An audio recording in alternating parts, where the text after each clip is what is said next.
Bir күні Расулуллах саллаллаху алейхи вассаламға хабар келіп қалды. Сүйікті жана мейірімді қызыңыз Фатима ауырып қалыптыр. Сізді чақырып жатат деп айтып қалышты.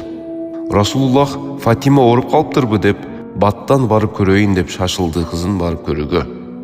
Фатиманың үйіне барып эшигин қаққылады. Ичкериден Фатима энебиз ким бул деп айтты.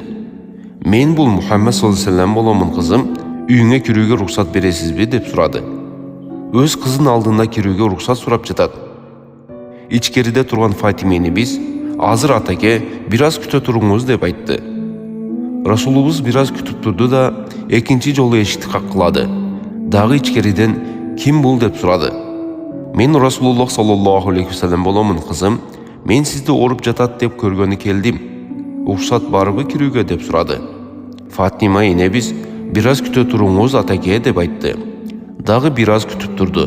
Эми үчүнчү жолу эшикти каккылаганда уруксат берилбесе, кайра артына кайтып кетүүсү керек эле. Расулуллах үчүнчү жолу эшикти каккылады эле, дагы ким бул деген үн угулду. Мен атаңызбын Расулуллах саллаллаху алейхи вассалам, бүтүн адамзаттын пайгамбарымын. Кирүүгө уруксат бересизби, же артыма кайтып кетейинби деп айткан эле, ичкериден эч кандай сөз үн угулбады. Бирок Фатима энебиздин буулугуп ыйлап жаткан үнү угулду. Таң калган Расулуллах: "Эй кызым Фатима, эмне болду сага? Эмне ыйлап жатасыз?" деп сурады. "Атакем, эй Расулум, мен сизди күттүрүп койдум. Кечирим сураймын. Үстүмө кийген кийимим барго, бирок башыма ооруган эчтемке таба албай жатамын. Ошого сизди кирите албай жатамын" деп айтты.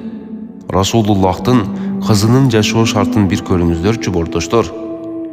Элестетиңиздерчи, бүтүн дүйнөнү нурга бөлөгөн заттын кызы үйдө отуруп үстүнө кийгени кийим табып, башына жолук таба албай жатат.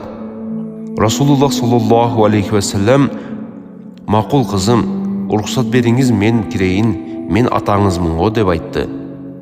Фатима энебиз пайгамбарыбызды ичкериге кирүүсүнө уруксат берди. Пайгамбарыбыз кирсе, кызы Фатима оронуп жатат эле. Жүз өңдөрү саргайып калган эле.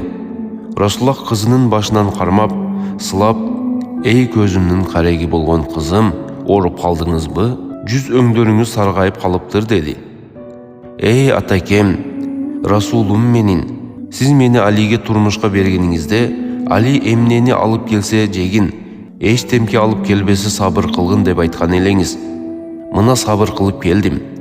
Бирок бүгүн мен жалганчы эне болуп калуудан коркуп сизди чакырдым. Эй дүйнөнүн нуру болгон пайгамбарым, неберелериңиздин курсак ачтыгынан аябай ыйлап жатышат. Себеби бир апта болду үйүбүздө нан жок, жегилик жок. Алар ыйлап жатышат эле, азыр чоң атаңар Расулуллах саллаллаху алейхи вассаламга адам жөнөтөмүн. Бизге жегилик бир нерсе алып келет" деп айткан элем. Алар сүйүнүп уктап калышты деп айтты. Расулуллах неберелерине караса, бири-бирин кучактап, ширин болуп уктап жатышат эле. Расулуллахтын маарихтүү көздөрүнө көз жаш толуп: "Эй жаным кызым, көзүмдү кареги болгон кызым, бир апта болдубу нан жебегениңиздерге?" "Ооба ушундай атаке. Мына 15 күн болду нандын даамын унутканыбызга шүгүр" деп айтты. Караңыздар, бүтүн дүйнөнү берүүгө ылайыктуу болгон заттын үй бүлөсүнүн абалын караңыздар. Эмнеге биз ушул бар нерселерибизге шүгүр кылбашыбыз керек бордоштор? Дасторкондорубузга бир карайлы да, жашоо шартыбызга да бир карайлы да, Расулуллахтын кызына бир конок бололу да, анан өзүбүздүн жашообузду алардын жашоосу менен салыштыралы. Анан ыйлайлы Аллахка шүгүр келтирген абалыбызда. Биз нандын даамын унутпай турган абалга келе элекпиз. Ысырап кыла турган абалга келдик. Расулуллахтын кызы башына орогону жолук таба албай аткан бир убакта бай аялдарыбыз ар бир күнү ар түрдүү кийим кечелерди алып, бул кийим жакпай калды деп аны ыргытып, башканы алып жаткан кыз келиндерибиз уялсын. Күйөөлөрү ар бир күнгө ылайык мода кийим алып бере албай жаткандыгы үчүн күйөөсүн такалап жаткан аялдар ыйлашсын. Үйүнө барып атасына: "Эй атаке, күйөө балаңыз мени бага албай жатат, акчасы жок, байлыгы жок" деген аялдар башын дубалга чаап ыйлашсын. Анткени Фатима энебиз бир апта бою нан жебей ачка жаткан кезде да Расулуллах саллаллаху алейхи вассаламга арызданбады. балким жалганчы болуп калуусунан коркту. Бул кандай сабырдуулук бордоштор. Эй Раббим, бизди ушул берип жаткан неаматтарыңа шүгүр кылуучу пенделериңден кылгын деп сурайлык.